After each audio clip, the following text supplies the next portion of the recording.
गुरुर्ब्रह्मा गुरुर्विष्णुः गुरुर्देवो महेश्वरः गुरुः साक्षात् परं ब्रह्म तस्मै श्रीगुरवे नमः।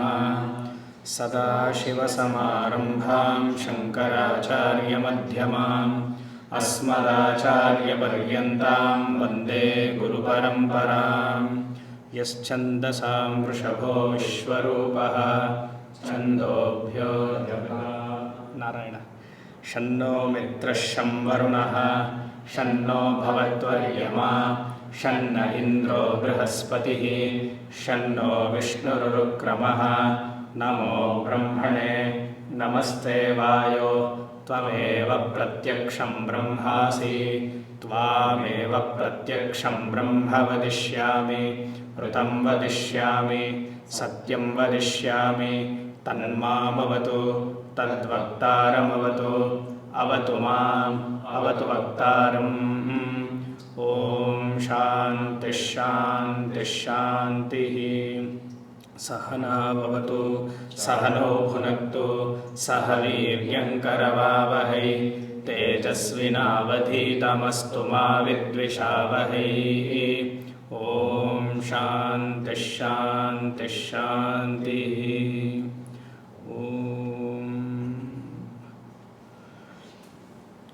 ತೈತ್ತಿರೀಯ ಉಪನಿಷತ್ತಿನ 5 ಉಪಾಸನೆಯಲ್ಲಿ ಮೊದಲನೇ ಉಪಾಸನೆ 5 ಥರದ ಭಾಗ ನೋಡಿ ಆಯಿತು. ಅದಕ್ಕಿಂತ ಮುಂಚೆ ಅದರ ಫಲವನ್ನು ಆಮೇಲೆ ಮಂತ್ರ ಉಚ್ಚಾರಣ ಕ್ರಮವನ್ನು ಹೇಳಿ ಆಯಿತು.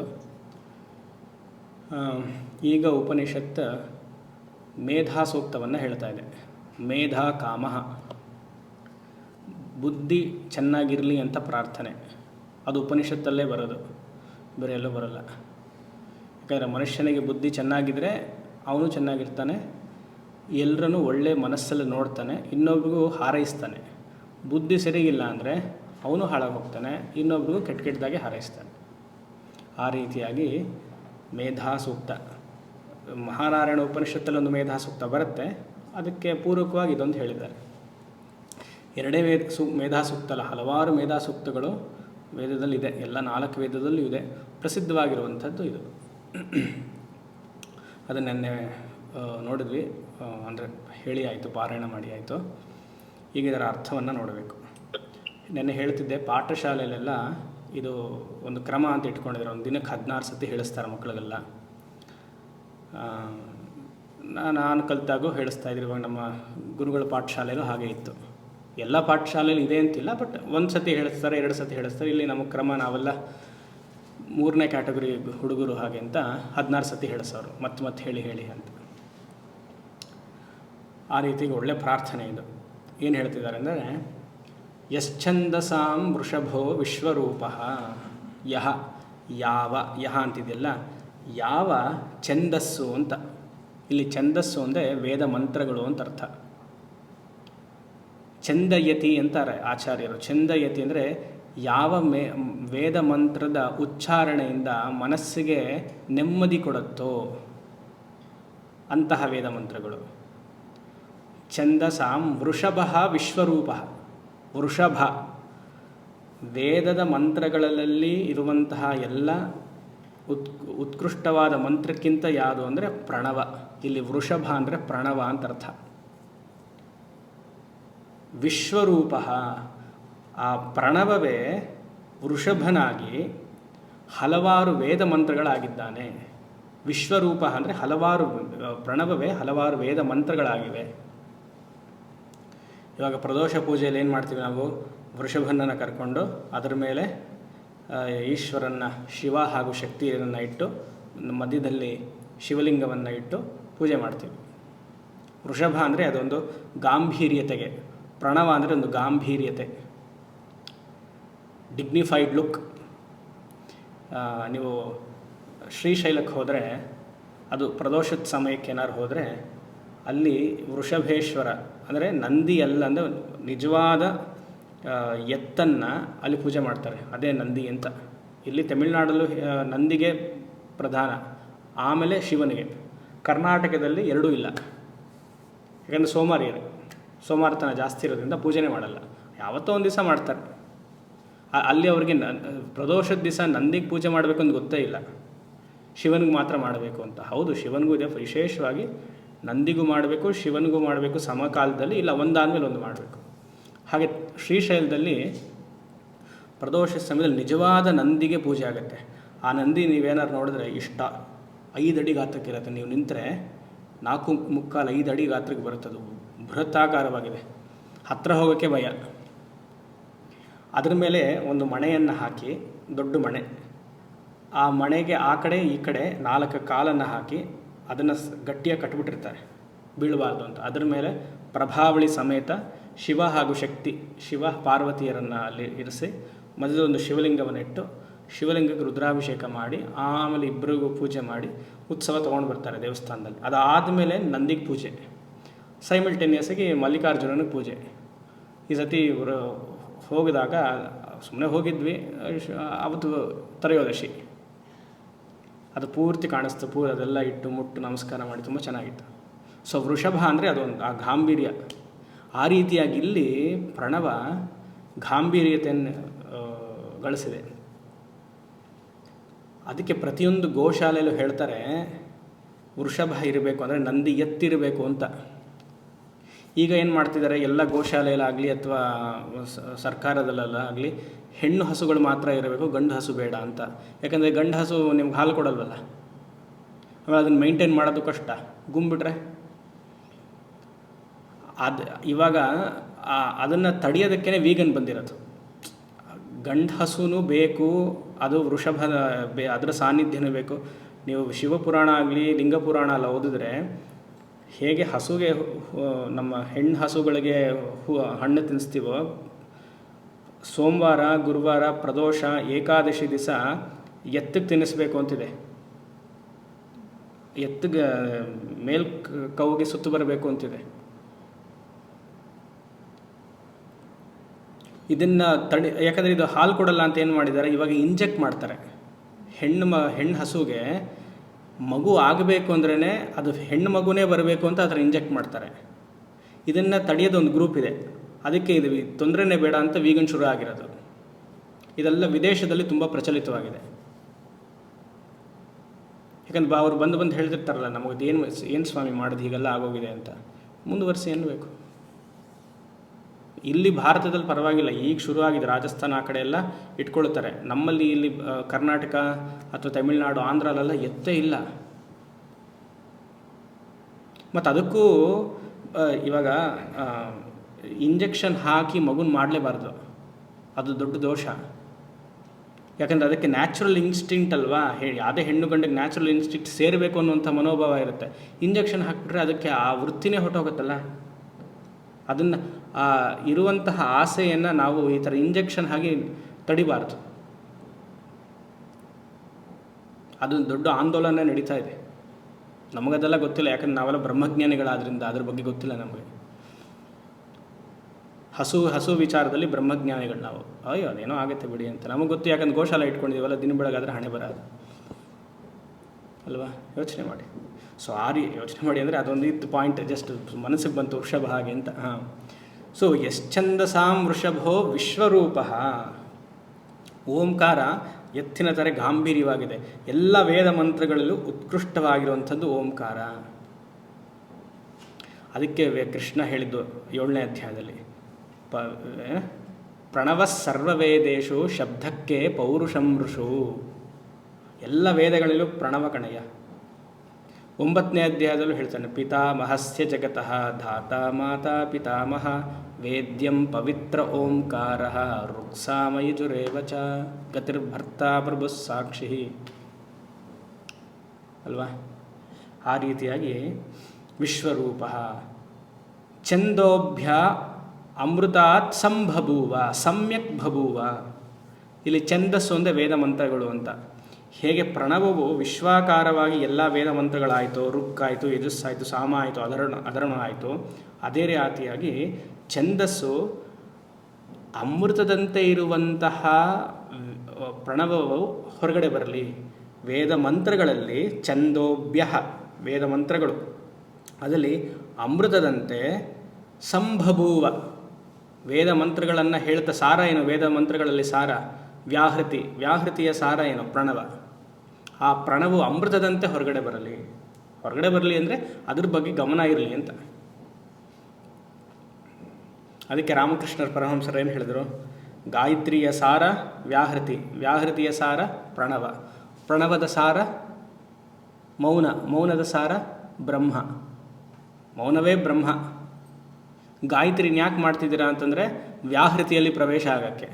ವ್ಯಾಹೃತಿ ಯಾಕಪ್ಪ ಮಾಡ್ತಿದೀಯಾ ಅಂದರೆ ಪ್ರಣವದಲ್ಲಿ ಪ್ರವೇಶ ಆಗೋಕ್ಕೆ.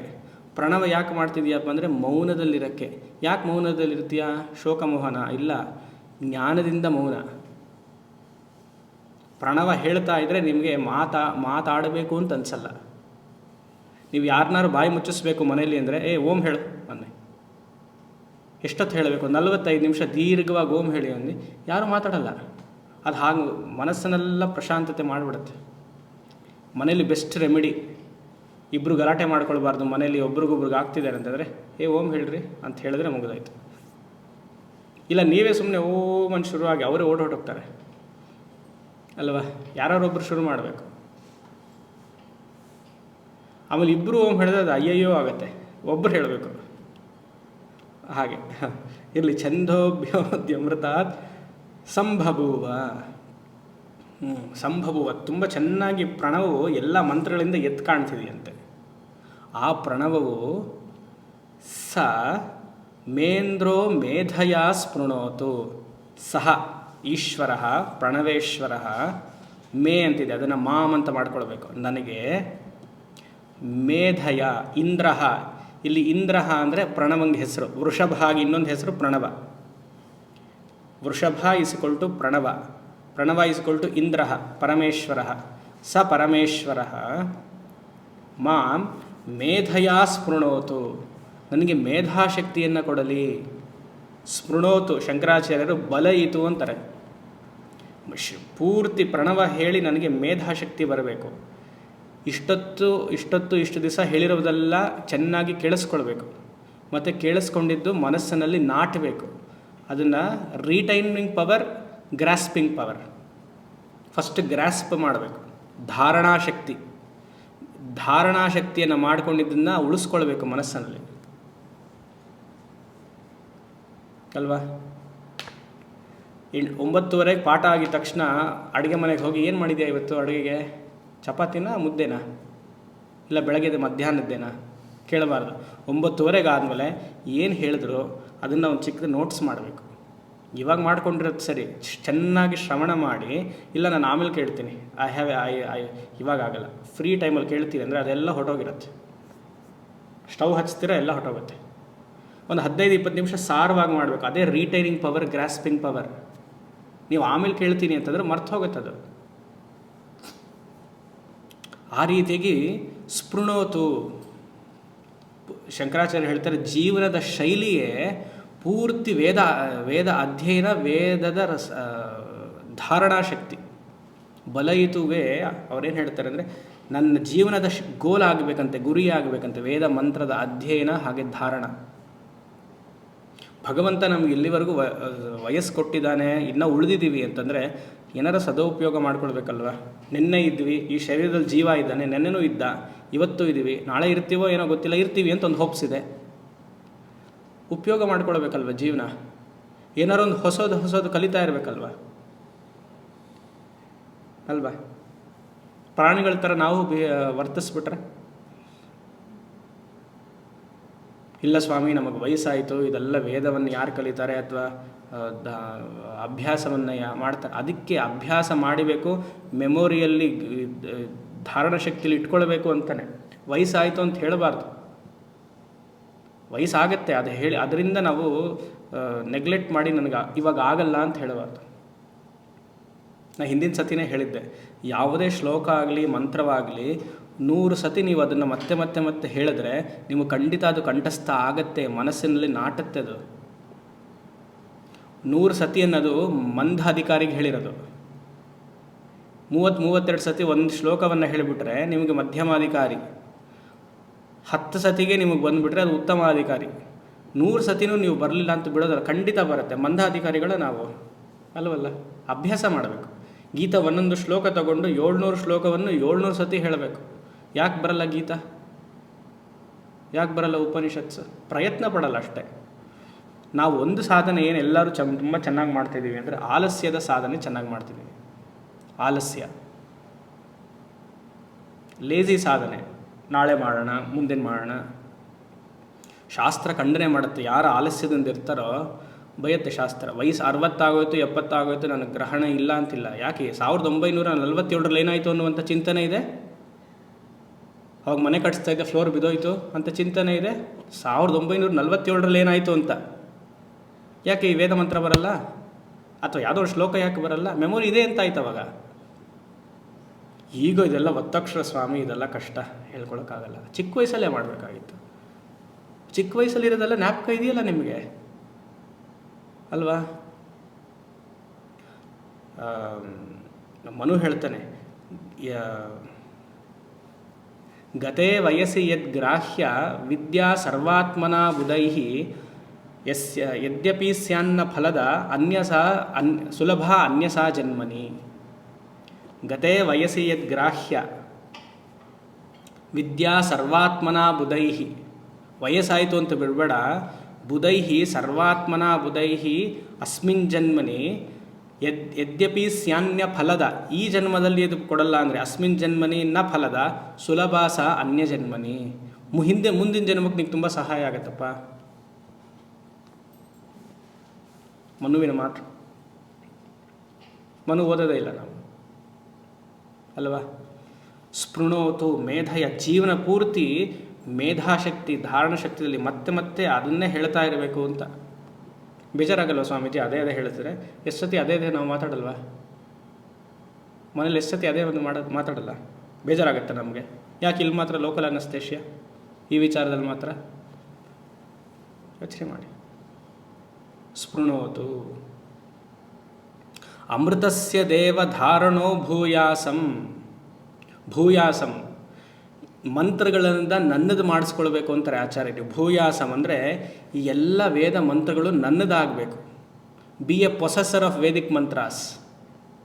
ವೇದ ಮಂತ್ರದ ಧಾರಣಾಶಕ್ತಿ, ಆಮೇಲೆ ಧಾರಣಾಶಕ್ತಿ, ಆ ಮಂತ್ರವನ್ನು ನನ್ನದಾಗಿಸ್ಕೊಳ್ಬೇಕು. ಅಮೃತಸ್ಯ ದೇವಧಾರಣು. ಈ ವೇದದಲ್ಲಿ ಬರುವಂತಹ ಎಲ್ಲ ಮಂತ್ರಗಳು ಅಮೃತದಂತೆ. ಅದು ಧಾರಣೋ ಭೂಯಾಸಂ. ನನ್ನ ಬುದ್ಧಿಶಕ್ತಿಯಲ್ಲಿ ಇರಲಿ, ನನ್ನದಾಗಿಸ್ಕೊಳ್ಳೋಣ. ಅದಕ್ಕೆ ಅಲ್ಲಿ ಟಿಪ್ಪಣಿಕಾರರು ಹೇಳ್ತಾರೆ, ಧಾರಣೋ ಭೂಯಾಸಂ ತಪ್ಪು, ಧಾರಯಿತಾ ಭೂಯಾಸಂ ಅಂತ ಸಂಸ್ಕೃತದಲ್ಲಿ ಚೇಂಜ್ ಮಾಡ್ಕೊಳ್ಳಿ ಅಂತಾರೆ. ಧಾರಣೋ ಅದೆಲ್ಲ ಸುಮ್ಮನೆ ಅಸೈಡ್ ನೋಟ್. ಧಾರಣೋ ಭೂಯಾಸಂ ವೇದ ಹೇಳಿದ್ರಿಂದ ಪರವಾಗಿಲ್ಲ, ನಾವು ಅರ್ಥ ಮಾಡ್ಕೊಳ್ಬೇಕಾದ್ರೆ ಧಾರಯಿತಾ ಭೂಯಾಸಂ. ಶರೀರಮ್ಮೆ ವಿಚರ್ಷಣಂ. ಶರೀರದಲ್ಲಿ ಪೂರ್ತಿ ಶಕ್ತಿ ಬರಲಿ. ಯಾಕಂದರೆ ಇಷ್ಟು ವೇದ ಮಂತ್ರಗಳನ್ನು ಅಧ್ಯಯನ ಮಾಡಬೇಕು, ಮನಸ್ಸಿನಲ್ಲಿ ಇಟ್ಕೊಳ್ಬೇಕು ಅಂತಂದರೆ ಶರೀರದಲ್ಲಿ ಶಕ್ತಿ ಬೇಕಲ್ವ? ಶಕ್ತಿ ಬರೋದಕ್ಕೆ ವೇದ ಮಂತ್ರದ ಪ್ರಾರ್ಥನೆ, ಅದಕ್ಕೆ ಪ್ರಾಣಾಯಾಮ, ಅದಕ್ಕೆ ಸಾತ್ವಿಕ ಆಹಾರ, ಅದಕ್ಕೆ ಒಂದು ನಿತ್ಯದ ಜೀವನದ ಶೈಲಿ. ಆಹಾರ, ಅನುಷ್ಠಾನ, ಆಮೇಲೆ ಮರ್ತೋಯ್ತು ನೋಡಿ, ಧಾರಣಾ ಶಕ್ತಿ, ಆಚಾರ.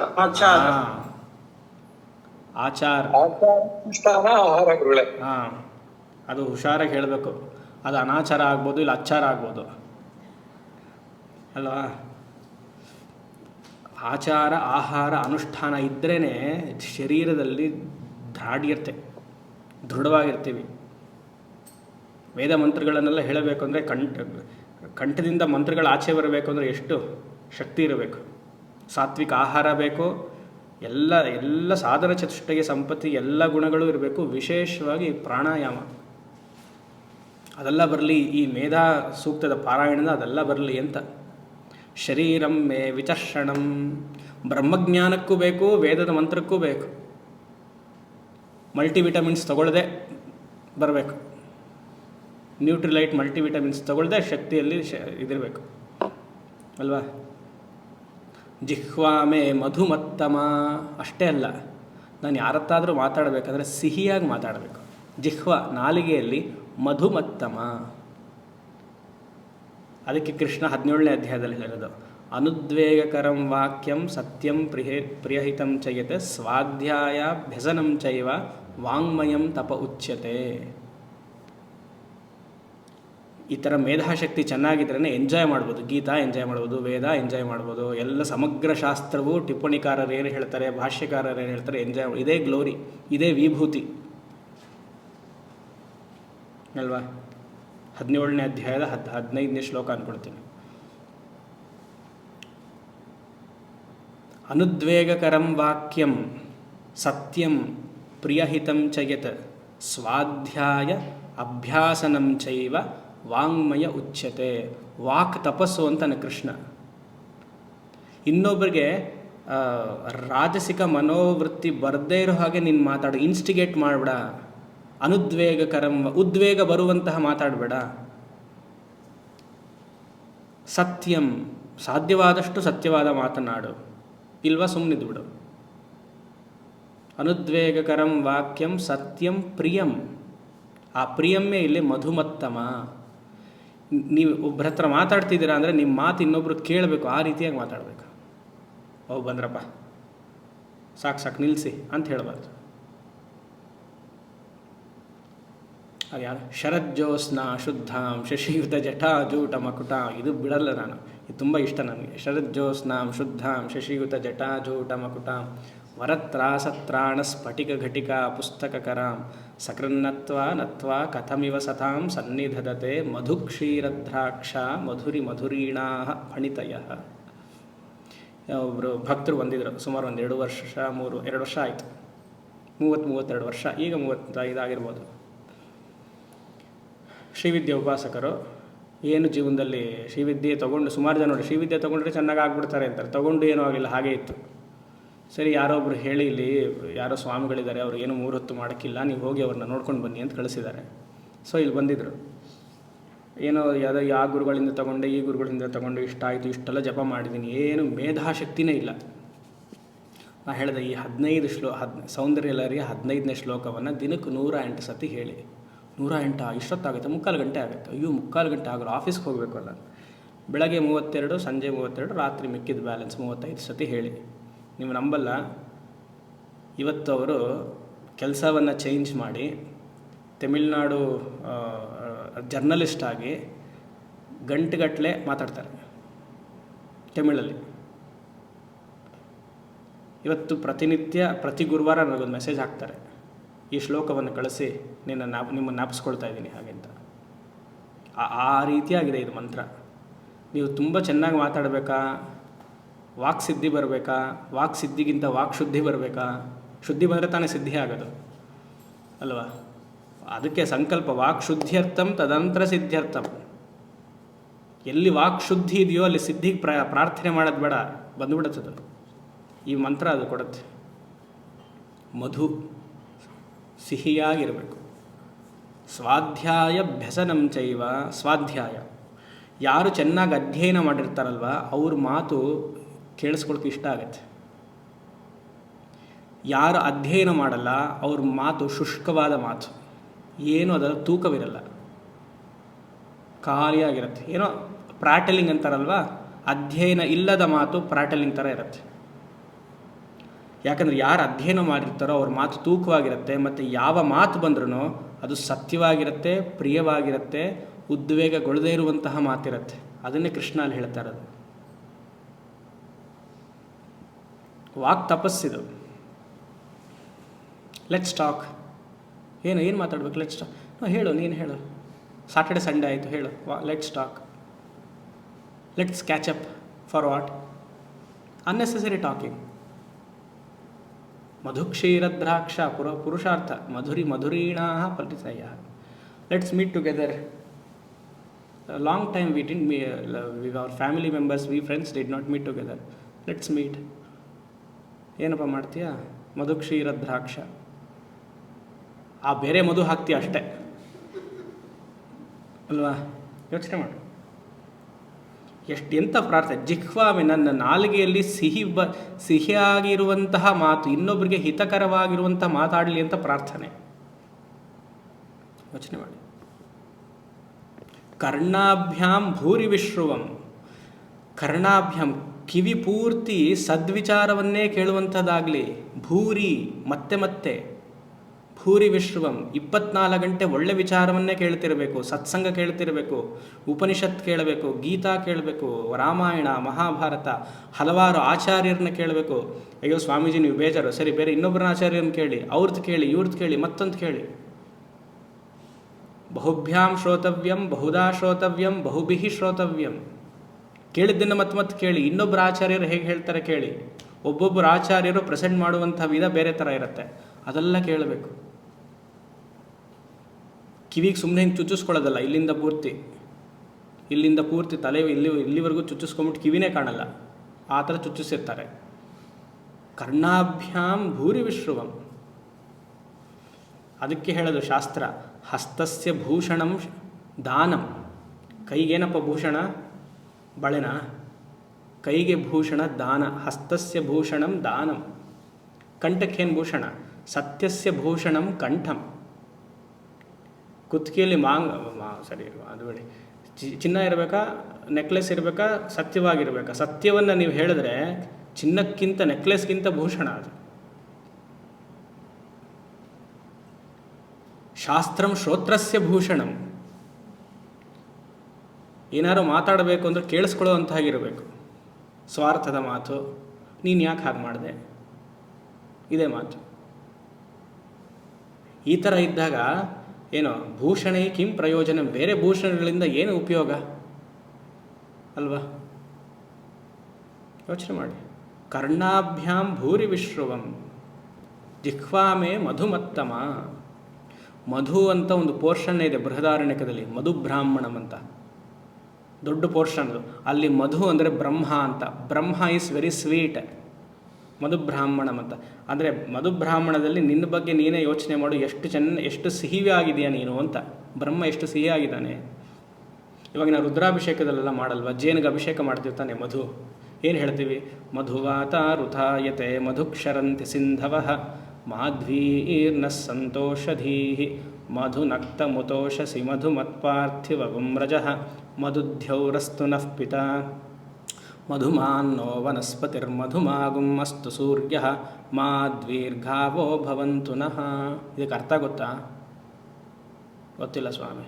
ಮಧು ನೀವು ಕೊಡ್ತೀರ ತೀರ್ಥ ತಗೊಳ್ತೀವಿ, ಹಾಗೆ ಇಲ್ಲಿ ಅಂಟಿರುತ್ತೆ, ನೆಕ್ಬಿಡ್ತೀವಿ ಅದನ್ನು ಕೈಯಲ್ಲಿ ಅಲ್ವಾ?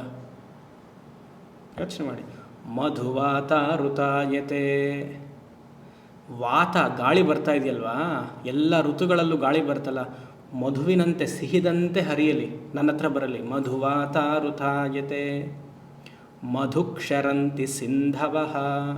ಎಲ್ಲ ಹರಿಯುವಂತಹ ನದಿಗಳು ಸಮುದ್ರಕ್ಕೆ ಹೋಗಿ ಸೇರ್ತಿದೆಯಲ್ವಾ, ಹರಿಯುವಂತಹ ನದಿಗಳೆಲ್ಲ ಮಧುವದಂತೆ ಸಿಹಿದಂತೆ ಹೋಗಿ ಸಮುದ್ರಕ್ಕೆ ಸೇರಲಿ. ಉಪ್ಪಾಗಿರುವಂತಹ ಸಮುದ್ರವು ಈ ಸೇರಿರುವಂತಹ ಸಿಹಿ ನದಿಯಿಂದ ಅದು ಸಿಹಿಯಾಗಲಿ. ಮಧುಕ್ಷರಂತಿ ಸಿಂಧವಃ ಮಾಧ್ವೀರ್ನ ಸಂತೋಷಧೀಹಿ. ನಾನು ಉಪಯೋಗ ಮಾಡ್ತಿರುವಂತಹ ಹಣ್ಣು, ಔಷಧಿ, ಗಿಡಗಳು, ತರಕಾರಿ ಇದೆಲ್ಲ ಸಿಹಿಯಾಗಿ ನನಗೆ ಬರಲಿ, ಕೊಡಲಿ. ಮಧುನಕ್ತ ಮುತೋಷಸಿ ಮಧುಮತ್ಪಾರ್ಥಿವಗುಂ ರಜಃ. ರಾತ್ರಿ ಹಾಗೂ ಹಗಲು ನನಗೆ ಸಿಹಿಯನ್ನು ತರಲಿ. ಮಧುದ್ಯೌರಸ್ತು ನಃ ಪಿತಾ. ನಾನು ನಡೆಯುವಂತಹ ಜಾಗವೆಲ್ಲ, ಪೃಥ್ವಿಯೆಲ್ಲ ಎಲ್ಲೆಲ್ಲಿ ನಡೀತಿದ್ದೀನೋ ಅದೆಲ್ಲ ಸಿಹಿಯಾಗಿ ಕಾಣಲಿ ನನಗೆ. ನಾನು ನಡೆಯುವಂತಹ ಜಾಗವೆಲ್ಲ ಸಿಹಿಯಾಗಿರಲಿ ಅಲ್ವಾ? ಮಧುದ್ಯೌರಸ್ತು ನಃ ಪಿತಾ. ದ್ಯೌಹು ನಾನು ಹೋಗುವಂತಹ ಸ್ವರ್ಗಲೋಕವೂ ಸಿಹಿಯಾಗಿರಲಿ. ಇಲ್ಲೇ ಪ್ರಾರ್ಥನೆ. ಮಧುಮಾನ್ ನೋ ವನಸ್ಪತಿ. ಕಾಡಿನಲ್ಲಿರುವಂತಹ ದೊಡ್ಡ ದೊಡ್ಡ ಮರಗಳು ಅದೆಲ್ಲ ಸಿಹಿಯಾಗಿರಲಿ. ಮಧುಮಾನ್ ನೋ ವನಸ್ಪತಿರ್ ಮಧುಮಾಗುಂ ಅಸ್ತು ಸೂರ್ಯ. ಸೂರ್ಯನಿಂದ ಬರುವಂತಹ ಕಿರಣಗಳು ಮಧುದಂತೆ ಬಂದು ನನಗೆ ಸ್ಪರ್ಶವನ್ನು ಮಾಡಲಿ. ಆಮೇಲೆ ಮಾಧ್ವೀರ್ ಕಾವೋ ಭವಂತು ನಃ. ನನ್ನ ಹತ್ರ ಬರುವಂತಹ ಹಸುಗಳೆಲ್ಲ ಪ್ರಿಯದಂತೆ ಸತ್ಯದಂತೆ ಬರಲಿ, ಮಧುನಂತೆ ಬರಲಿ. ಇದನ್ನು ನಾವು ಹೇಳಿ ಈಶ್ವರನಿಗೆ ಅಭಿಷೇಕ ಮಾಡ್ತೀವಿ. ನಮಗೆ ಗೊತ್ತಿರೋದೇನು, ಮಧುವಿಂದ ಮಾಡಿದ್ರೆ ಸ್ವಾಮಿ ನಿಮಗೆ ಆಯಸ್ಸು ಜಾಸ್ತಿ ಅಂತೆ, ಅಷ್ಟೇ ಮುಗಿದೋಯ್ತು. ಅದು ನಮಗೆ ಆ ಫಲ ಬೇಕು. ಇದು ಅರ್ಥ, ಈ ಅರ್ಥ ತಿಳಿದ್ರೆ ನಿಜವಾಗ್ಲೂ ಆ ಥರ ಆಯುಷ್ ಜಾಸ್ತಿ ಬರುತ್ತೆ. ಸುಮ್ಮನೆ ಹಾಕಿ ತಿಳಿದ್ರೆ ಅಲ್ಲ. ಯಾತಕ್ಕೆ ಒಂದೊಂದು ಅಭಿಷೇಕಕ್ಕೂ ಒಂದು ಫಲ ಹೇಳಿದ್ದಾರೆ ಅಂದರೆ ಈ ಬ್ಯಾಕ್ಗ್ರೌಂಡ್ ಅರ್ಥ ತಿಳಿಬೇಕು. ಜೀವನದಲ್ಲೆಲ್ಲ ಪೂರ್ತಿ ಮಧು ಆಗಿದ್ದು ನೀವು ಮಧುವನ್ನೇ ನೋಡಿ, ಸಿಹಿಯನ್ನೇ ನೋಡಿ, ಬಾಯಲ್ಲಿ ಸಿಹಿ ಪದಾರ್ಥವೇ ಬಂದರೆ 100 ವರ್ಷ ಇರ್ತೀವಿ ನಾವು. ಅದಕ್ಕೆ ಚಮಕದಲ್ಲೂ ಹೇಳ್ತೀವಲ್ಲ ಲಾಸ್ಟಲ್ಲಿ, ಮಧು ಮನುಷ್ಯೆ ಮಧು ಜನಿಷ್ಯೆ ಮಧು ವಕ್ಷ್ಯಾಮಿ ಮಧು ವದಿಷ್ಯಾಮಿ ಮಧುಮತೀಂ ದೇವೇಭ್ಯೋ. ಏನು ಮಂತ್ರಗಳಿದೆಲ್ಲ. ಮಧು ಮನುಷ್ಯ ಮಧು ಜನಿಷ್ಯ ಮಧು ಶ್ಯಾಮಿ. 9 ಗಂಟೆ ಆಯಿತಾ? ಇಲ್ಲೇ ಬಂದೆ. ಇಲ್ಲಿ ಮಧು ಅಲ್ಲ, ಇದು ಖಾರ, ಸ್ಪೈಸಿ. ಇದು ಯೋಚನೆ ಮಾಡಿ ಯಾವ ರೀತಿಯ ಪ್ರಾರ್ಥನೆ ಇದೆ. ಜಿಹ್ವಾಮೇ ಮಧುಮತ್ತಮ ಕರ್ಣಾಭ್ಯಾಂ ಭೂರಿ ವಿಶ್ರುವಂ. ಅದಕ್ಕೆ ಹೇಳಿದ್ರು ವಯಸ್ಸು ಆಯಿತು, ನನಗೆ ಮುಗೀತು ಅಂತ ನಿಲ್ಲಿಸಲೇಬಾರ್ದು. ಅಧ್ಯಯನಶೀಲರಾಗಿರಬೇಕು ಪ್ರತಿ ಕ್ಷಣವೂ. ಈ ಜನ್ಮಕ್ಕಾಗಲಿಲ್ಲ ಅಂತಂದರೆ ಮುಂದಿನ ಜನ್ಮ ಖಂಡಿತ ಸಹಾಯ ಆಗುತ್ತೆ. ಹಾಗೆ ಮುಂದಿನ ಜನ್ಮ ಇದೆ ಅಂತ ಹೇಳಿ ಗ್ಯಾರಂಟಿ ಆಯ್ತು. ಇವಾಗ ನೋಡಿ, ಈ ಥರ ಪ್ರಶ್ನೆ ಕೇಳ್ತೀಯಲ್ವ, ಯಾರು ಈ ಥರ ಪ್ರಶ್ನೆ ಕೇಳ್ತಾರೆ ಗೊತ್ತಲ್ಲ? ಅಧ್ಯಯನ ಮಾಡಿಲ್ದರೋರು ಈ ಥರ ಪ್ರಶ್ನೆ ಕೇಳ್ತಾರೆ. ಅಧ್ಯಯನ ಮಾಡಿರೋರಿಗೆ ಈ ಪ್ರಶ್ನೆನೇ ಬರಲ್ಲ, ಮುಂದಿನ ಜನ್ಮನ, ಇನ್ನೊಂದಿದೆಯಾ ಮತ್ತೊಂದಿದೆಯಾ ಅಂತ. ಕರ್ಣಾಭ್ಯಾಂ ಭೂರಿ ವಿಶ್ರವಂ ಬ್ರಹ್ಮಣ ಕೋಶೋಸಿ ಮೇಧಯಾಪಿ ಹಿತಃ. ಬ್ರಹ್ಮನಿಗೆ ಬಟ್ಟೆ ಮರೆಮಾಚು, ಕೋಶ ಅಂದರೆ ಶೀಟ್, ಕವರಿಂಗ್. ಬ್ರಹ್ಮನಿಗೆ ಕವರಿಂಗ್ ಯಾವುದು? ಪ್ರಣವ. ಬ್ರಹ್ಮಣ ಕೋಶೋಸಿ, ವೇದ ಮಂತ್ರಗಳಿಗೆ ಕವರ್ ಮಾಡಿರುವಂಥದ್ದು ಪ್ರಣವ. ಇಲ್ಲಿ ಬ್ರಹ್ಮ ಅಂದರೆ ವೇದ ಮಂತ್ರಗಳು. ವೇದ ಮಂತ್ರಗಳನ್ನೆಲ್ಲ ಮುಚ್ಚಿಡುವಂತಹ ಒಂದು ಮಂತ್ರ ಯಾವುದು ಅಂದರೆ ಪ್ರಣವ. ಹೇಗೆ? ಮೇಧಯಾಪಿ ಹಿತಃ. ನಮ್ಮ ಮನಸ್ಸು ಮೇಧ ಹೇಗೆ ಕವರ್ ಮಾಡಿದೆಯೋ ಹಾಗೆ ವೇದ ಮಂತ್ರಗಳನ್ನು ಪ್ರಣವ ಕವರ್ ಮಾಡಿದೆ ಅಂತ. ಅದಕ್ಕೆ ಆಚಾರ್ಯರು ಬರೀತಾರೆ, ಮೇಧಯಾಪಿ ಹಿತಃ ಅನ್ನೋದಕ್ಕೆ ಲೌಕಿಕ ವಿಷಯ ಪ್ರಾಜ್ಞ. ನಮ್ಮ ಮನಸ್ಸೆಲ್ಲ ಹೇಗೆ ಕವರ್ ಆಗಿದೆ ಅಂದರೆ ಲೌಕಿಕ ವಿಷಯದಲ್ಲಿ ಕವರ್ ಆಗಿಬಿಟ್ಟಿದೆ ಅಂತೆ. ಹೌದಾ ಅಲ್ವಾ? ಹೌದು. ಲೌಕಿಕ ವಿಷಯ ಪ್ರಾಜ್ಞ ಬ್ರಹ್ಮಣ ಕೋಶೋಸಿ ವೈದಿಕ ವಿಷಯ ಪ್ರಾಜ್ಞ. ಆಚಾರ್ಯರು ನೋಡಿ, ವೈದಿಕ ವಿಷಯ ಪ್ರಾಜ್ಞ ಬ್ರಹ್ಮಣ ಕೋಶೋಸಿ ಮೇಧಯಾಪಿ ಹಿತಃ ಶ್ರುತಂ ಮೇ ಗೋಪಾಯ. ಇಲ್ಲಿವರೆಗೂ ನಾನೇನು ಕೇಳಿದ್ದೀನಿ, ಇವತ್ತವರೆಗೂ 9 ಗಂಟೆವರೆಗೂ ಏನು ಕೇಳಿದ್ದೀನಿ, ನೆನ್ನೆ ಎಲ್ಲ ಏನು ಕೇಳಿದ್ದೆ ಅದೆಲ್ಲ ಗೋಪಾಯ. ನನ್ನಲ್ಲಿ ಗೋಪಾಯ ಅಂದರೆ ಸಂರಕ್ಷತು. ಮಮ ಯತ್ ಶ್ರುತಂ ತದ್ ಗೋಪಾಯ. ಇಲ್ಲಿವರೆಗೂ ನಾನು ಏನು ಕೇಳಿದ್ದೀನಿ ಅದನ್ನು ರಕ್ಷಣೆ ಮಾಡು. ಮಮ ಯದ್ ಶ್ರುತಂ ತದ್ ಗೋಪಾಯ. ಮದರ್ಥಂ ಗೋಪಾಯ ಅಂತ ಟಿಪ್ಪಣಿಕಾರರು ಕೊಡ್ತಾರೆ. ನನಗೋಸ್ಕರ ರಕ್ಷಣೆ ಮಾಡಪ್ಪ.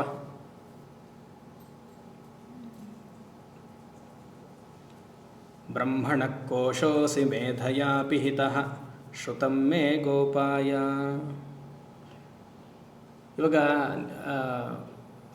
ಆ ನೀರಿನ ಬಾಟ್ಲು ತೊಗೊಂಡು ಬನ್ನಿ ಅಂತ ಹೇಳ್ತೀನಿ ಅಂದ್ಕೊಳ್ಳಿ. ಉದಾಹರಣೆಗೆ ನೀರಿನ ಬಾಟ್ಲು ತೊಗೊಂಡು ಬನ್ನಿ ಅಂತೀನಿ. ಯಾಕೆ ನೀರಿನ ಬಾಟ್ಲು ತೊಗೊಂಡು ಬನ್ನಿ ಅಂತಿದ್ದೀನಿ? ಕುಡಿಬೇಕು.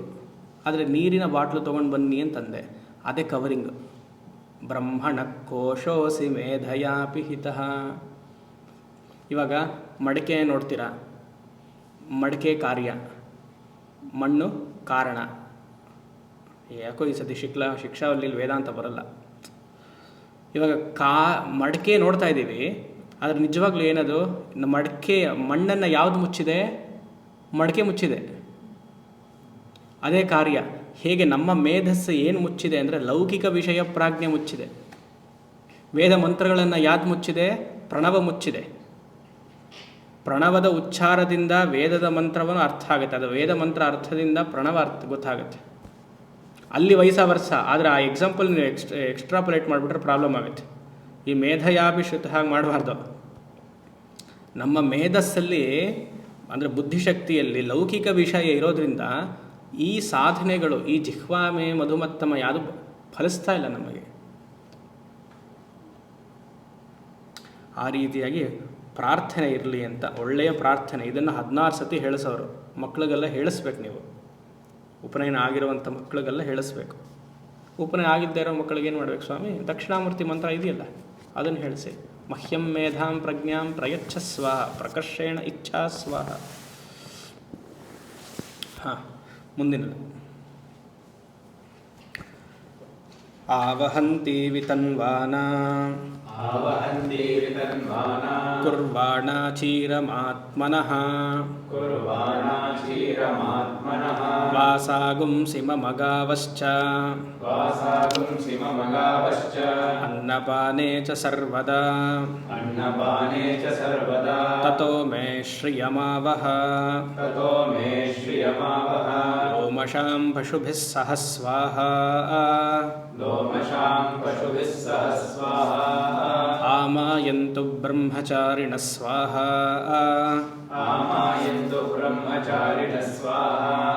ವಿಮಾಯಂತು ಬ್ರಹ್ಮಚಾರಿಣಃ ಸ್ವಾಹಾ ಪ್ರಮಾಯಂತು ಬ್ರಹ್ಮಚಾರಿಣಃ ಸ್ವಾಹಾ ದಮಾಯಂತು ಬ್ರಹ್ಮಚಾರಿಣಃ ಸ್ವಾಹಾ ಶಮಾಯಂತು ಬ್ರಹ್ಮಚಾರಿಣಃ ಸ್ವಾಹಾ ಯಶೋಜನೆ ಸಾ ನಿಸ್ವಾಹಾ ಶ್ರೇಯಾನ್ ವಸ್ಯ ಸೋಸಾ ನಿಸ್ವಾಹಾ ತಂತ್ವಾ ಭಗ ಪ್ರವಿಶಾ ನಿಸ್ವಾಹಾ ಸಮಾ ಭಗ ಪ್ರವಿಶ ಸ್ವಾಹಾ ತಸ್ಮಿನ್ ಸಹಸ್ರಶಾಖೆ ನಿಭಗಾಹಂ ತ್ವಯಿ ಮೃಜೆ ಸ್ವಾಹಾ ಯಥಾಪಃ ಪ್ರವತಾಯಂತಿ ಯಥಾ ಮಾಸಾ ಅಹರ್ಜರಂ ಏವಂ ಮಾಂ ಬ್ರಹ್ಮಚಾರಿಣಃ ಧಾತರಾಯಂತು ಸರ್ವತಃ ಸ್ವಾಹಾ ಪ್ರತಿವೇಶೋಸಿ ಪ್ರಮಾಬಾಹಿ ಪ್ರಮಾಪದ್ಯಸ್ವ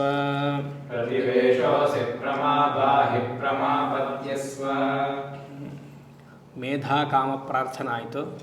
ಈಗ ಶ್ರೀಕಾಮ ಪ್ರಾರ್ಥನಾ. ಲಕ್ಷ್ಮಿಯನ್ನು ಬರಮಾಡ್ಕೊಳ್ಬೇಕು ಇವಾಗ. ಶ್ರೀಕಾಮ ಪ್ರಾರ್ಥನಾ.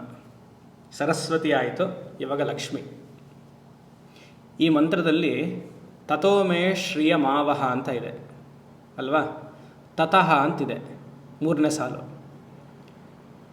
ತತಃ ಅಂದ್ರೇನು? ಆಮೇಲೆ ಅಂತ. ಇನ್ಮೇಲೆ, ಇನ್ನು ಮುಂದೆ ಅಂತ. Afterwards, thereafter, therefore ಇದೆಲ್ಲ ಬರುತ್ತೆ. ಇನ್ಮೇಲೆ, ಮುಂದೆ. ಯಾವುದ್ರ ಆದಮೇಲೆ? ಶಂಕರಾಚಾರ್ಯರು ದೊಡ್ಡ ವಿಚಾರ ಮಾಡ್ತಾರೆ. ತಥೋ ಮೇ ಶ್ರಿಯ ಮಾವಹ ಅಂತ ಫಸ್ಟ್ ತಗೊಳ್ತಾರೆ. ಅವರೇನು ಹೇಳ್ತಾರೆ ಅಂದರೆ, ಸರಸ್ವತಿಯನ್ನು ಪ್ರಾರ್ಥನೆ ಮಾಡಿದ ಮೇಲೆ ಲಕ್ಷ್ಮಿಯ ಪ್ರಾರ್ಥನೆಯನ್ನು ಮಾಡಬೇಕು. ಲಕ್ಷ್ಮಿ ಪ್ರಾರ್ಥನೆಯನ್ನು ಮಾಡಿ ಸರಸ್ವತಿ ಪ್ರಾರ್ಥನೆಯನ್ನು ಮಾಡಬಾರ್ದು.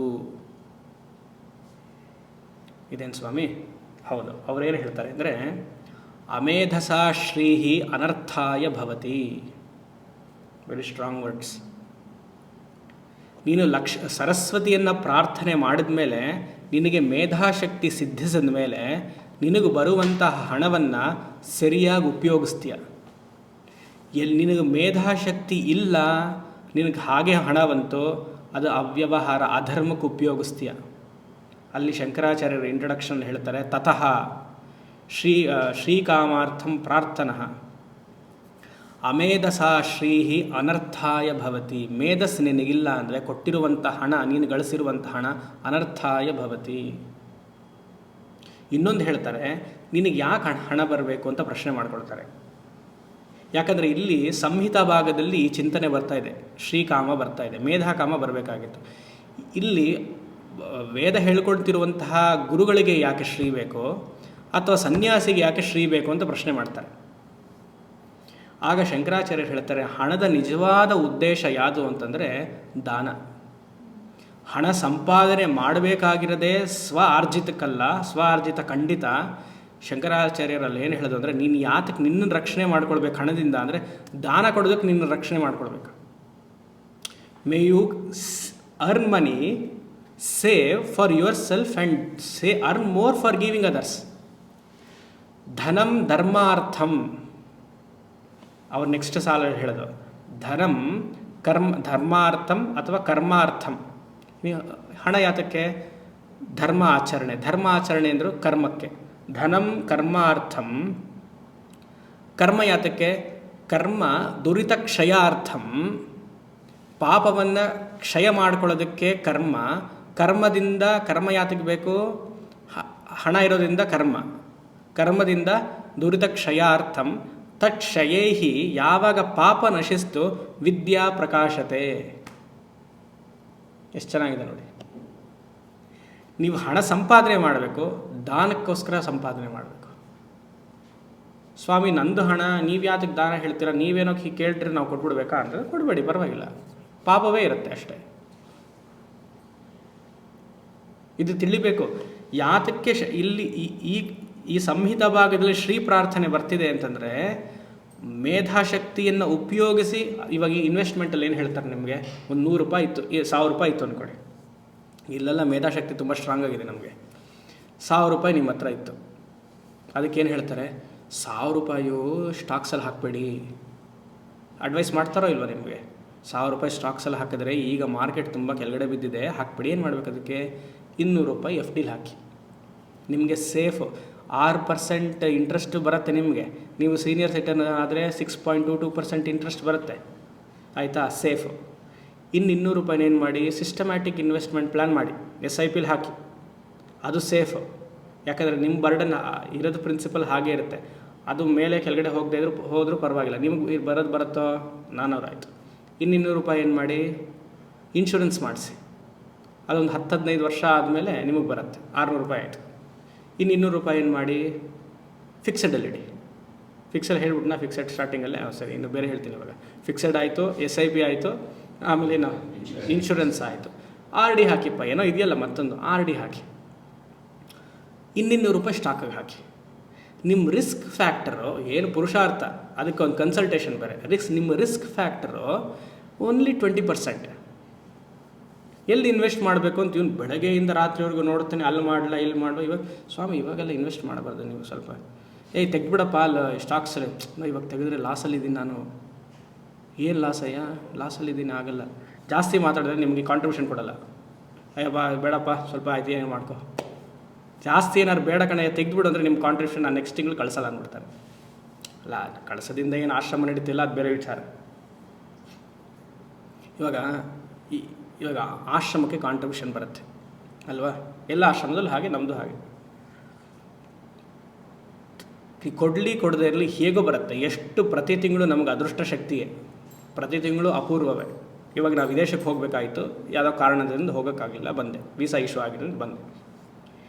ಅಲ್ಲಿ ಅವರು ಅಮ್ಮ ಬಂದಿದ್ದಾರೆ, ಇಲ್ಲಿ ಇದ್ದಾರೆ, ಕಾಣಿಸ್ತಾ ಇಲ್ಲ, ಎಲ್ಲ ಬರೀ ಹೆಸರುಗಳೇ ಕಾಣಿಸ್ತಾ ಇರೋದ್ರಿಂದ ಇದಿಲ್ಲ. ಹಾಂ, ಅಲ್ಲಿ ಒಬ್ಬರ ಅಮ್ಮ ಮಗಳ ಮನೆಗೆ ಕರೆದಿದ್ರು, ಹೋಗಬೇಕಾಗಿತ್ತು. ಹಾಂ, ಬಂದರು. ಹಾಂ, ಎಸ್, ರೇವತಿ ಅಮ್ಮ ಅವ್ರ ಮಗಳ ಮನೆಗೆ ಕರೆದಿದ್ರು, ಹೋಗೋಕ್ಕಾಗಲಿಲ್ಲ, ವಾಪಸ್ ಬಂದ್ಬಿಟ್ಟೆ. ಮನಸ್ಸು ಎಷ್ಟು ವಿಶಾಲತೆಯನ್ನು ಹೇಳ್ತೀನಿ. ಆ ತಿಂಗಳು ನಮಗೆ ಆಶ್ರಮದಲ್ಲಿ ಡೆಫಿಸಿಟ್ ಇತ್ತು. ಅವ್ರು ಆಲ್ರೆಡಿ ಅಂದ್ಕೊಂಡಿದ್ದು ಸ್ವಾಮೀಜಿ ಬಂದಮೇಲೆ ಒಂದು ಸಬ್ಸ್ಟ್ಯಾನ್ಷಿಯಲ್ ಅಮೌಂಟ್ ಕೊಡಬೇಕು, ಕಾಂಟ್ರಿಬ್ಯೂಷನ್ ಮಾಡಬೇಕು, ಏನೋ ಒಂದು ಸಹಾಯ ಆಗುತ್ತೆ, ಗೋಶಾಲೆಗೋ ಹಾಗೆ ಏನೋ ಒಂದು ಆಗುತ್ತೆ ಅಂತ. ನಾ ಹೋಗೋಕ್ಕಾಗಲಿಲ್ಲ. ಅದನ್ನು ಹೋಗೋಕ್ಕಾಗಲಿ ಅಂತ ಬಿಡಲಿಲ್ಲ. ಪಾಪ ಅವ್ರು ಫಾಲೋ ಅಪ್ ಮಾಡಿ, ಸ್ವಾಮೀಜಿ ನಿಮ್ಮ ಹತ್ರ ಮಾತಾಡಬೇಕು ಅಂಥೇಳಿ ಝೂಮ್ ಕಾಲಲ್ಲಿ ಬಂದು, ಯಾತಕ್ಕೆ ಮಾತಾಡಬೇಕು ಅಂತ ನಾನು ಕೇಳಿ, ಯಾತಕ್ಕೆ ನಿಮಗೆ ಕಾಂಟ್ರಿಬ್ಯೂಟ್ ಮಾಡೋದಕ್ಕೋಸ್ಕರ ಮಾತಾಡಬೇಕು. ಅವ್ರಿಗೇನು ಇದಿಲ್ಲ, ಜಸ್ಟ್ ಕೊಡಬೇಕು ನಿಮಗೆ. ಯಾಕಂದ್ರೆ ಅಂದ್ಕೊಂಡಿದ್ವಿ, ಎಷ್ಟೋ ಜನ ಇವಾಗ ನಾವು ಹೋಗಲಿಲ್ಲ ಅಂದರೆ ನಿಲ್ಲಿಸ್ಬೋದಾಗಿತ್ತಲ್ಲ. ಹೇಗೋ ಬರುತ್ತೆ. ಆ ತಿಂಗಳು ಕಮ್ಮಿ ಇತ್ತು, ಇವರು ಒಂದು ಸಬ್ಸ್ಟ್ಯಾನ್ಷಿಯಲ್ ಅಮೌಂಟ್ ಕೊಟ್ಟಿರೋದ್ರಿಂದ ನಮಗಾಯಿತು. ಅದಕ್ಕೆ ಆ ಮನಸ್ಸು ಹೇಗಿದೆ ನೋಡಿ, ಆ ಮೇಧಾಶಕ್ತಿ ಇರೋ ಅಭ್ಯಾಸ, ಸಾತ್ವಿಕ ಚಿಂತನೆ ಇರೋದ್ರಿಂದ ಕೊಡಬೇಕು ಅಂತ ಅನಿಸ್ತಲ್ಲ. ಯೋಚನೆ ಮಾಡಿ. ಇವಾಗ ಆಶ್ರಮಕ್ಕೆಲ್ಲ ಫಂಡ್ಸ್ ಬರುತ್ತೆ, ಯಾರು ಉದ್ದೇಶಿಸಿ ಬರುತ್ತೆ? ಸ್ವಾಮೀಜಿ ಉದ್ದೇಶಿಸಿ ಬರುತ್ತೆ. ಇವಾಗ ಆ ಅಮೌಂಟನ್ನ ನಾನು ಹೇಗೆ ಬೇಕಾದರೂ ಉಪಯೋಗಿಸ್ಬೋದು, ಯಾರು ಅದೇನು ಕೇಳೋದಿಲ್ಲ. ಆದರೂ ಮೇಧಾಶಕ್ತಿ, ಧಾರ್ಮಿಕ ಚಿಂತನೆ ಇರೋದ್ರಿಂದ ಪ್ರತಿಯೊಂದಕ್ಕೂ ಒಂದು ಅಕೌಂಟ್ ಮಾಡ್ತೀವಿ. ನಮಗೆ ಬರುವಂತಹ ಪ್ರತ್ಯೇಕವಾಗಿ ಸ್ವಾಮೀಜಿಗೆ ಖರ್ಚಿಗೆ ಬರಬೇಕು ಕೊಡುವಂತಹ ಗುರುದಕ್ಷಿಣೆನ ಅದನ್ನೂ ಆಶ್ರಮಕ್ಕೆ ತರೋದು. ಆಶ್ರಮಕ್ಕೆ ಹಾಕೋದನ್ನು ಸ್ವಾರ್ಥವಾಗಿ ಉಪಯೋಗಿಸ್ಬೋದು, ಆದರೆ ಮನಸ್ಸು ಬರಲ್ಲ.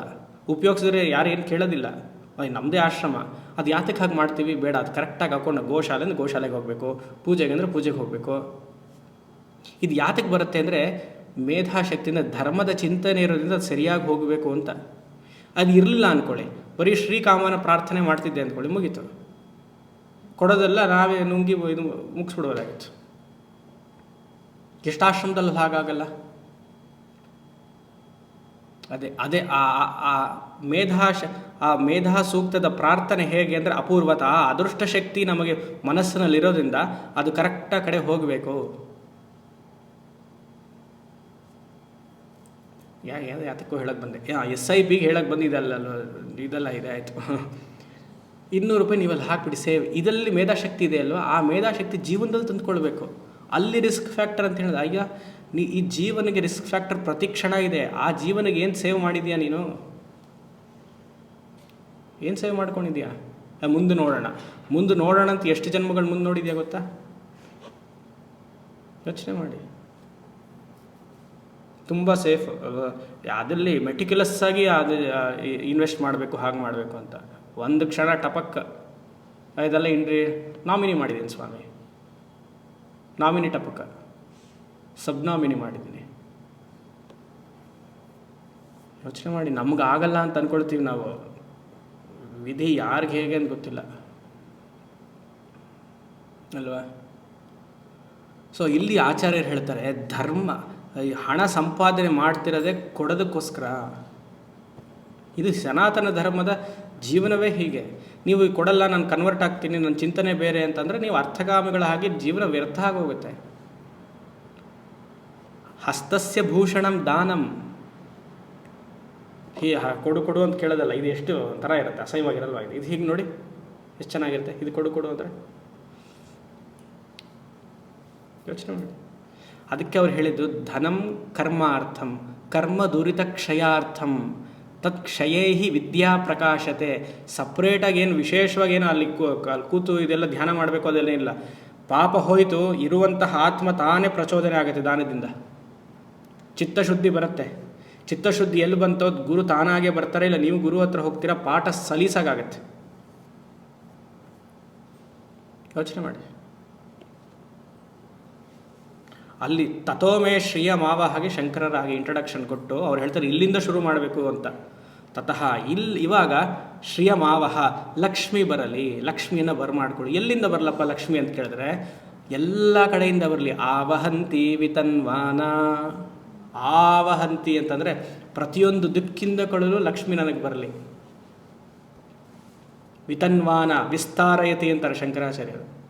ವಿಸ್ತಾರಯತಿ, ಬಂದಿರುವಂಥದ್ದನ್ನೆಲ್ಲ ಕರೆಕ್ಟಾಗಿ ಹೇಗೆ ಇನ್ವೆಸ್ಟ್ ಮಾಡ್ತೀವಿ, 200 ರೂಪಾಯಿಗೆ ಹಾಕ್ತೀವೋ ಹಾಗೆ ವೇದ ಪಾಠಶಾಲೆಗೆ ಬಂದಿರುವಂಥ, ಯಾಕಂದರೆ ಇದು ಹೇಳ್ತಿರೋದು ಯಾರು, ವೇದ ಪಾಠವನ್ನು ಹೇಳ್ಕೊಡುವಂತಹ ಆಚಾರ್ಯರು, ನಮ್ಮ ಕಾಂಟೆಕ್ಸ್ಟಲ್ಲಿ ಸ್ವಾಮಿಗಳು.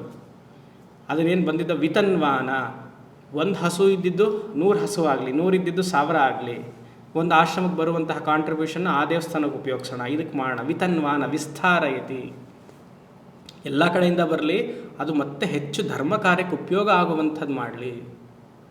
ಕುರ್ವಾಣ ಚೀರಮಾತ್ಮನಃ, ಬಂದಿರುವಂಥದ್ದು ಹಣವನ್ನು ಹಾಗೆ ಇಟ್ಕೊಳ್ಬಾರ್ದು. ಮುಂಚೆನೇ ಹೇಳಿದೆ, ಆಶ್ರಮಕ್ಕೆ ಬರುವಂತಹ ಕಾಂಟ್ರಿಬ್ಯೂಷನ್ ಆಗಲಿ, ವೇದ ಪಾಠಶಾಲೆಗೆ ಬರುವಂತಹ ಕಾಂಟ್ರಿಬ್ಯೂಷನ್ನು it is a spending organisation ಅಂತಂದೆ, ನಾಟ್ ರಿಟೈನಿಂಗ್ ಆರ್ಗನೈಸೇಷನ್. ಹಣವನ್ನು ಯಾಕೆ ಆಶ್ರಮ ಮಠ ವೇದ ಪಾಠಶಾಲೆ ಕೇಳುತ್ತೆ ಅಂದರೆ ಖರ್ಚು ಮಾಡೋದಕ್ಕೆ. ಮನೇಲಿದ್ದರೆ ಅಷ್ಟು ಖರ್ಚು ಮಾಡಲ್ಲ ನಾವು, ಮುಂದಾಗಲಿ ಅಂತ ಹಾಗೆ ಇಟ್ಕೊಂಡಿರ್ತೀವಿ. ಇಲ್ಲಿ 100 ರೂಪಾಯಿ ಬಂತು ಅಂದರೆ 120 ರೂಪಾಯಿ ಖರ್ಚಿರುತ್ತೆ. ಮತ್ತು ಅದು ಸೇವ್ ಮಾಡಿ ಆ ಆಶ್ರಮದಲ್ಲಿ ಸೇವ್ ಮಾಡಬೇಕು. ಆಮೇಲೆ ಏನೋ ಇದೆಲ್ಲ ವರ್ಡ್, ಕಾರ್ಪಸ್ ಫಂಡ್ ಇಡಬೇಕು. ಆ ಕಾನ್ಸೆಪ್ಟೇ ಬಂದಿಲ್ಲ ನಮಗೆ.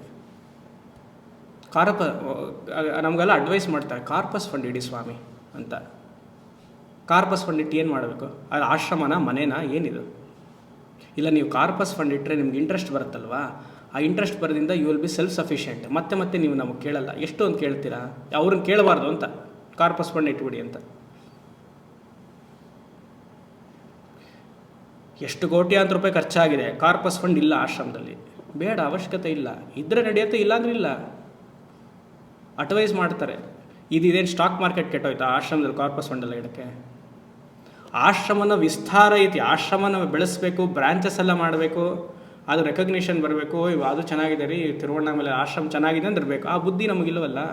ಧರ್ಮಚಿಂತನೆ ತಾನೇ ಇರೋದು.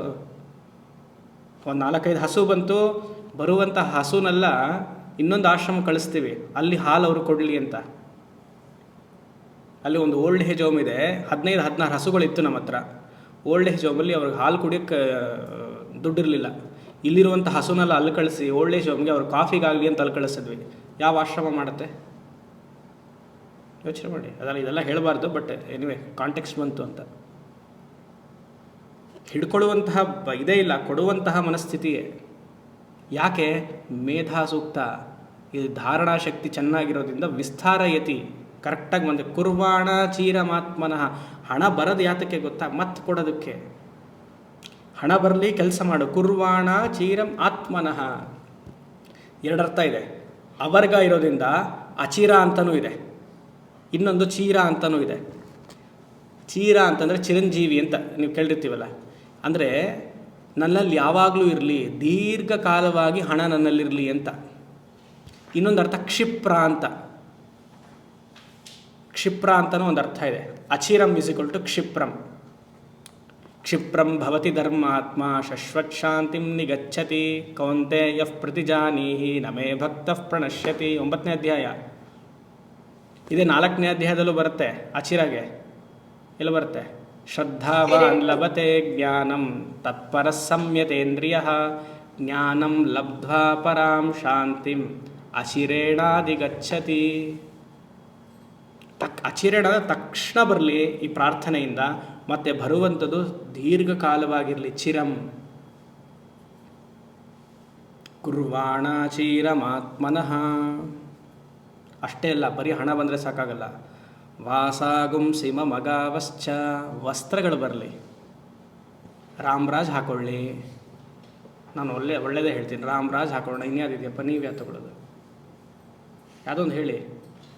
ಯಾವುದಿದೆಯಾ? ಯುವರಾಜ್. ರಾಮ್ರಾಜ್ ಇದು ಯುವರಾಜ್ ಹಾಕೊಳ್ಳಿ ಅಲ್ವಾ? ಇಲ್ಲಿ ನಾವು ತರಿಸುವಂತಹ ಪಂಚೆ ಅಗ್ನಿಹೋತ್ರಿಗಳು ಅವರೇ ಮಾಡಿರುವಂತಹ ಪಂಚೆ. 120 ಕೌಂಟ್ಸ್ ಪಂಚೆ. ನೀವು ಹಾಕೊಂಡು ನೋಡ್ಬೇಕು ಎಷ್ಟು ಶುಭ್ರವಾಗಿರುತ್ತೆ ಅಂತ. ಆ ತರಿಸೋದ್ರಿಂದ ಅವ್ರಿಗದು ಅಗ್ನಿಹೋತ್ರಿಗಳಿಗೆ ಲಾಭ ಆಯಿತು. ಅವ್ರ ನಿತ್ಯ ಅಗ್ನಿಹೋತ್ರಿಗಳು. ಅವ್ರ ಹೆಸರೇನು? ವಾಜಪೇಯಿ ಸೋಮಯಾಜಿ. ಇಲ್ಲಿ ಸುಂದರಾಮನ್ ಗಡಪಾಟಿಗಳು ವಾಜಪೇಯಿ ಯಾಗವನ್ನು ಮಾಡಿದ್ದಾರೆ, ಸೋಮಯಾಗವನ್ನು ಮಾಡಿದ್ದಾರೆ.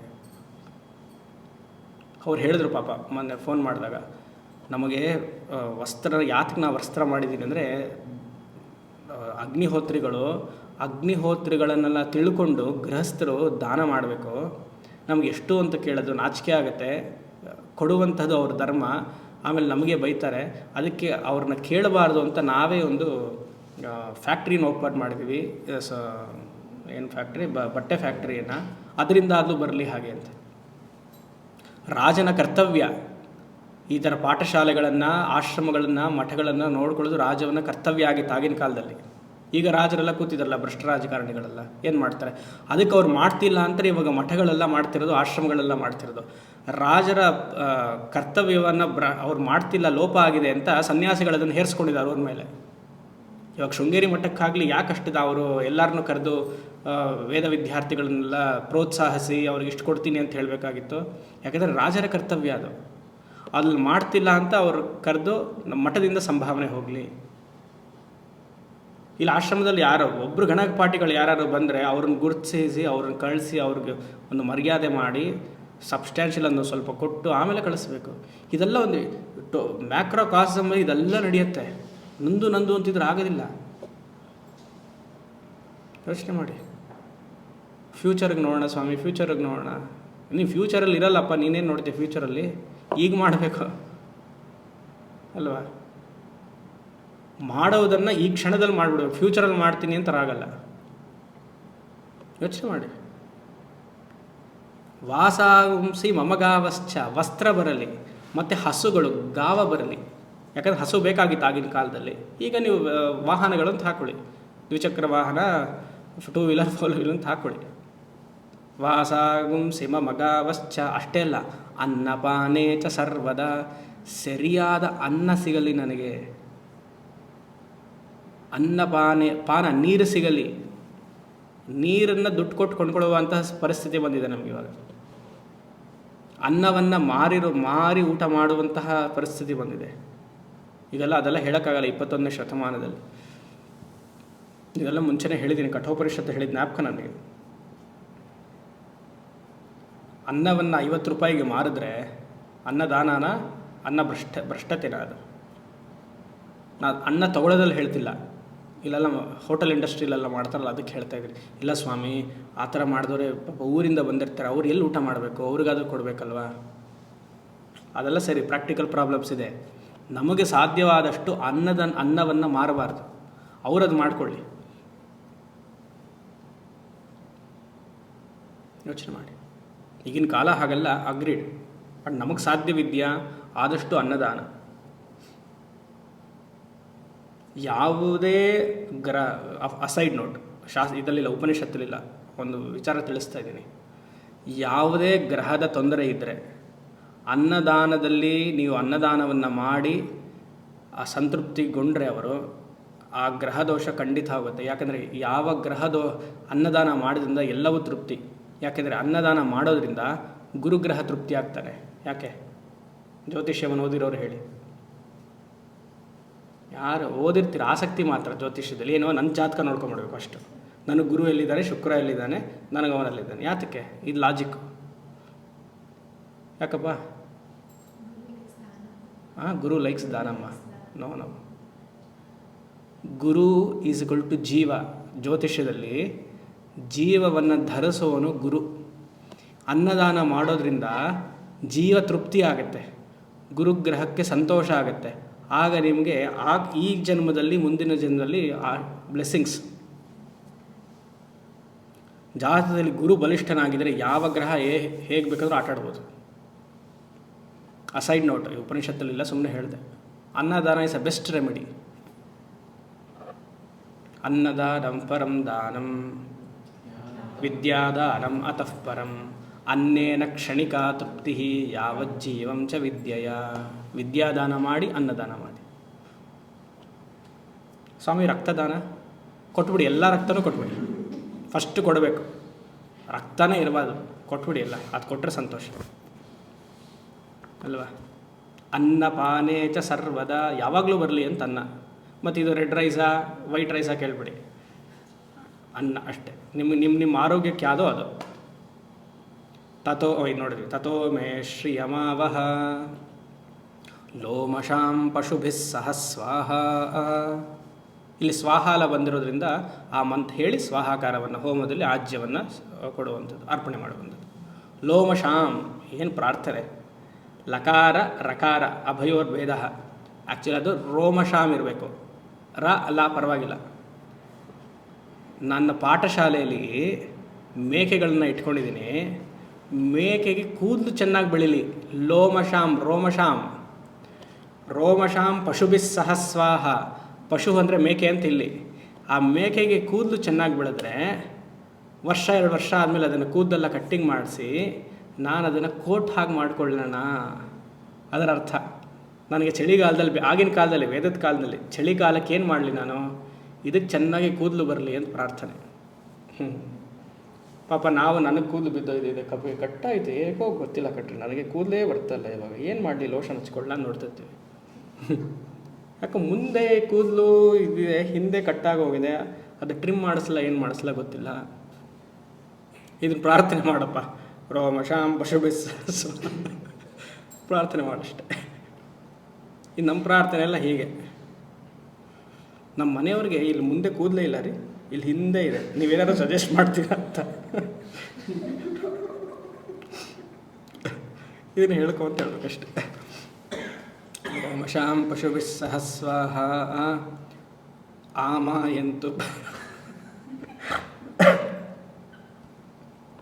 ಆಮಾಯಂತು ಬ್ರಹ್ಮಚಾರಿಣ ಸ್ವಾಹ. ಇಲ್ಲಿ ಆಚಾರ್ಯರು ಪ್ರಾರ್ಥನೆ ಮಾಡ್ತಾ ಇದ್ದಾರೆ. ಆಮಾಯಂತು, ಆ ಒಂದು ಪದ ಇದೆ ಆಮಾಯಂತು, ಅದು ಆಯಂತು ಅಂತ. ಏನು, ಎಲ್ಲ ಕಡೆಯಿಂದ ಬ್ರಹ್ಮಚಾರಿಗಳು ಬರಲಿ ಪ್ರಾರ್ಥನೆ. ವೇದ ಗುರುಗಳ ಪ್ರಾರ್ಥನೆ ಹೇಗಿದೆ, ಒಂದು ಪಾಠಶಾಲೆಯನ್ನು ಶುರು ಮಾಡಿದ ಮೇಲೆ ಅಥವಾ ಒಂದು ಆಶ್ರಮನೋ ಇದೆ, ಎಲ್ಲ ಕಡೆಯಿಂದನೂ ಬ್ರಹ್ಮಚಾರಿಗಳು ಬರಲಿ. ಅದಕ್ಕೆ ವಿದ್ಯಾರಣ್ಯರು ಹೇಳ್ತಾರೆ ವಿಮಾಯಂತು ಮುಂದಿನದು ವಿಮಾಯಂತು ಬ್ರಹ್ಮಚಾರಿಣ ಸ್ವಾಹ ವಿವಿಧ ದೇಶೇಭ್ಯ. ಆಮಾಯಂತು ಅಂದರೆ ಅಕ್ಕಪಕ್ಕದಿಂದ ಬ್ರಹ್ಮಚಾರಿಗಳು ಬರಲಿ. ವಿಮಾಯಂತು ಅಂದರೆ ಬೇರೆ ಬೇರೆ ರಾಜ್ಯದಿಂದ ಬ್ರಹ್ಮಚಾರಿಗಳು ಬರಲಿ. ಪ್ರಮಾಯಂತು ಅಂದರೆ ಬ್ರಹ್ಮಚಾರಿಗಳು ಬರಲಿ, ನನ್ನ ಪಾಠಕ್ಕೋಸ್ಕರ ಬರಲಿ. ಇಲ್ಲಿ ಬಂದು ಊಟ 3 ಹೊತ್ತು ಊಟ ಸಿಗುತ್ತೆ ಇಲ್ಲ ಅಂತ ಬರೋದು. ಸುಮಾರು ಜನ ಪಾಠಶಾಲೆಯಲ್ಲಿ, ನಮಗೂ ಹಾಗೆ ಗತಿ, ಊಟಕ್ಕೋಸ್ಕರ ಬರ್ತಾರೆ. ಅಲ್ಲ, ಹಾಕಬಾರ್ದು ಅಂತಲ್ಲ, ಇನ್ನೊಂದು ಕಲಿಬೇಕು, ಯಜುರ್ವೇದ ಕಲಿಬೇಕು, ತರ್ಕ ಕಲಿಬೇಕು, ಮೀಮಾಂಸಾ ಕಲಿಬೇಕು, ಆ ರೀತಿಯಾಗಿ ಇಂಟ್ರೆಸ್ಟ್ ಕಳಿಸಬೇಕು. ಬರೀ ಜ್ಯೋತಿಷ್ಯ ವಿದ್ಯೆ ಕಲಿಯಕ್ಕೆ ಬರಬಾರ್ದು, ಅದು ಒಂದು ಅಂಗವಿದ್ಯೆ, ಎಲ್ಲ ಕಲಿಬೇಕು. ಆ ರೀತಿಯಾಗಿ ಪ್ರಮಾಯಂತು ಬ್ರಹ್ಮಚಾರಿಣ ಸ್ವಾಹ. ಸರಿ, ನಿಲ್ಲಿಸೋಣ, ಸಮಯ ಆಯಿತು, ನಾಳೆ ಮುಂದುವರ್ಸೋಣ. ಓಂ ಶಂ ಅಸತೋಮ ಸದ್ಗಮಯ ತಮಸೋಮ ಜ್ಯೋತಿರ್ಗಮಯ ಮೃತ್ಯೋರ್ಮಾ ಅಮೃತಂ ಗಮಯ. ಪೂರ್ಣಮದಃ ಪೂರ್ಣಮಿದಂ ಪೂರ್ಣಾತ್ ಪೂರ್ಣಮುದಚ್ಯತೆ ಪೂರ್ಣಸ್ಯ ಪೂರ್ಣಮಾದಾಯ ಪೂರ್ಣಮೇವಾವಶಿಷ್ಯತೆ. ಓಂ ಶಾಂತಿ ಶಾಂತಿ ಶಾಂತಿ.